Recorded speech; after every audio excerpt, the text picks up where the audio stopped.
Olá, bem-vindo a 2026 e a este vídeo sobre 5 grandes fracassos dos serviços de inteligência russos em só 10 dias. É um corpo.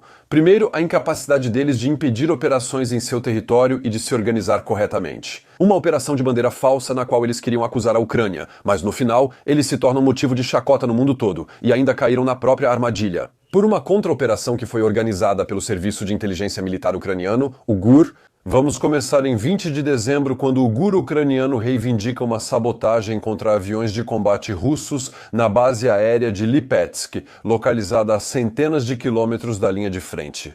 E como podemos ver nessas imagens, há agentes ucranianos, ou talvez partidários, que conseguiram entrar em uma base militar russa. Mesmo em um hangar seguro, eles incendiaram vários aviões, incluindo pelo menos 2 caças 30 multifunção.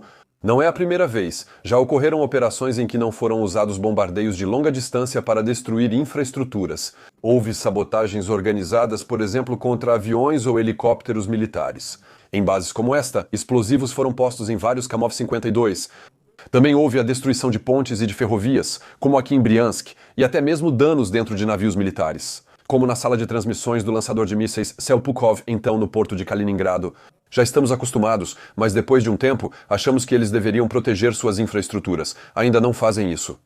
Segundo caso, 2 dias depois, diretamente em Moscou, mais uma vez um general russo vai ser alvo de uma operação de assassinato direcionado? O general Fanil Sarvarov é o chefe do Departamento de Treinamento Operacional. O carro dele explodiu em um estacionamento no sul de Moscou em 22 de dezembro. 2 dias depois, 2 policiais morreram em uma explosão a 300 metros da anterior. A investigação mostrou que os 2 policiais participaram da operação militar contra a Ucrânia e possuíam provas. E são métodos que se assemelham muito ao que Israel implementou para matar os nazistas responsáveis pelo extermínio dos judeus.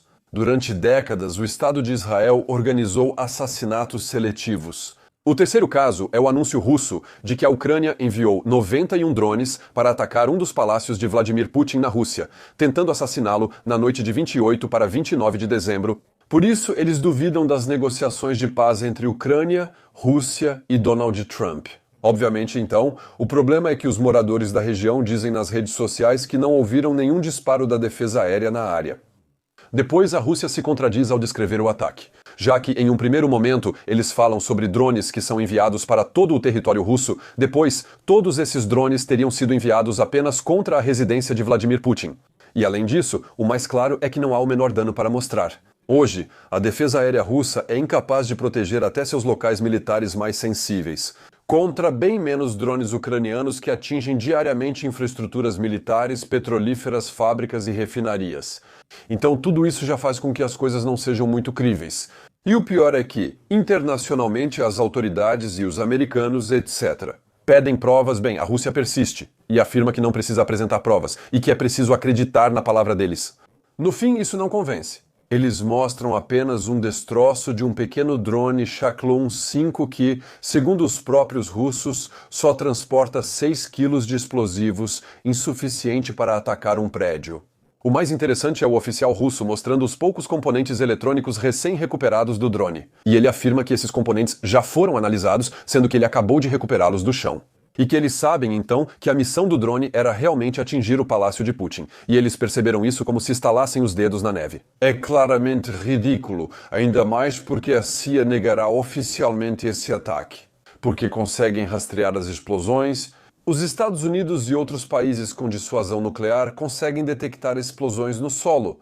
Por exemplo, o FIRMS identifica e rastreia incêndios florestais, mas foi adaptado para detectar explosões em toda a Ucrânia. E bem, eles simplesmente veem que não há explosão, não há fogo, não há incêndio, não há nada que possa mostrar que, de fato, várias dezenas de drones explosivos foram destruídos na área. Ou então, simplesmente que sistemas de defesa aérea, ou seja, foguetes, foram disparados. E tudo isso leva a CIA a negar oficialmente as declarações da Rússia. E, pela primeira vez, a recuar. Donald Trump, que oficialmente diz que é a Rússia que é um obstáculo para a paz, e não a Ucrânia.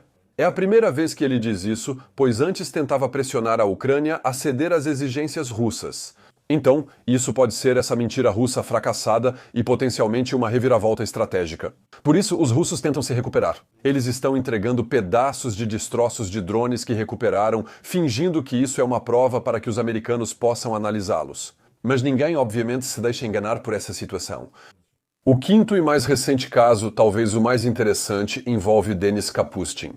Primeiro, saiba que ele é um cidadão russo que lidera na Ucrânia o Corpo de Voluntários Russos, unidade de russos que lutam junto à Ucrânia contra o Kremlin. Portanto, a unidade, ela participa do combate e, principalmente, realiza incursões transfronteiriças, operações de sabotagem, guerra psicológica e ações midiáticas de grande impacto simbólico em território russo, por exemplo, nas regiões de Belgorod, Briansk e Kursk. E ele reúne cerca de 2.000 combatentes russos lutando a favor da Ucrânia, incluindo também a unidade Legião Rússia Livre. Então Kapustin, obviamente, ele é absolutamente odiado pela Rússia e pelo Kremlin, e ele não deve apenas ser neutralizado, ele deve servir de exemplo. O Kremlin oferece $500 mil pela cabeça dele para quem conseguir eliminá-lo. E sua morte é finalmente anunciada em 27 de dezembro por canais russos e depois confirmada por sua unidade, o Corpo de Voluntários Russos. A informação é amplamente divulgada pela mídia mundial, mas em 1º de janeiro ocorre um grande choque. Ele aparece novamente em uma videoconferência com Budanov, chefe da inteligência ucraniana. Eles anunciam que a morte era fictícia. Ela integrava uma operação especial realizada por mais de um mês para identificar membros dos serviços especiais russos que ofereceram recompensa por Denis Kapustin. Isso também permitiu desmantelar uma rede de agentes russos na Ucrânia. Mas também, e isso é o mais incrível, conseguir recuperar a recompensa de $500 mil, que vai aumentar o fundo do GUR para poder continuar realizando operações clandestinas em território russo, como vimos já por 3 vezes nos últimos 10 dias, então, isso é realmente uma acumulação de sucessos que é bastante impressionante. Serviços de inteligência afirmam que os ucranianos são hoje os melhores do mundo. Os artigos da CIA que dizem que eles já não conseguem mais controlá-los direito, bem, isso é normal. É um país em guerra, que aprende muito, que se permite muitas coisas. Eles arriscam e por isso têm sucesso, apesar dos altos custos. Os israelenses também acompanham. O mundo todo agora observa a Ucrânia como exemplo de operações secretas bem-sucedidas? E é que, do outro lado, você realmente não tem nenhum sucesso brilhante por parte da Rússia em território ucraniano. Há bombardeios e guerra, mas, no geral, não existe uma operação equivalente à teia de aranha. Você não tem infiltração de soldados que sejam capazes de entrar em bases para destruir diretamente equipamentos. No local, não há drones para realizar pequenos bombardeios em aeroporto ou instalações.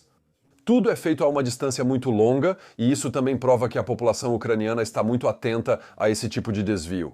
Vemos uma situação em que os serviços de inteligência russos são apenas uma sombra da temida KGB de antigamente.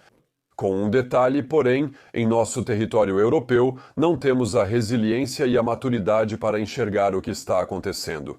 Não temos as armas que os ucranianos conseguem, então russos em nosso território causam descarrilamentos, sabotagens, destruição de infraestrutura, explosões e assassinatos. Para atacar na Ucrânia, se houvesse drones que viessem sobrevoar instalações militares sensíveis. Como na França, tivemos a base nuclear de Illilong e a de Craik, sede da inteligência militar. E bem, simplesmente, esses drones teriam sido interceptados e destruídos instantaneamente.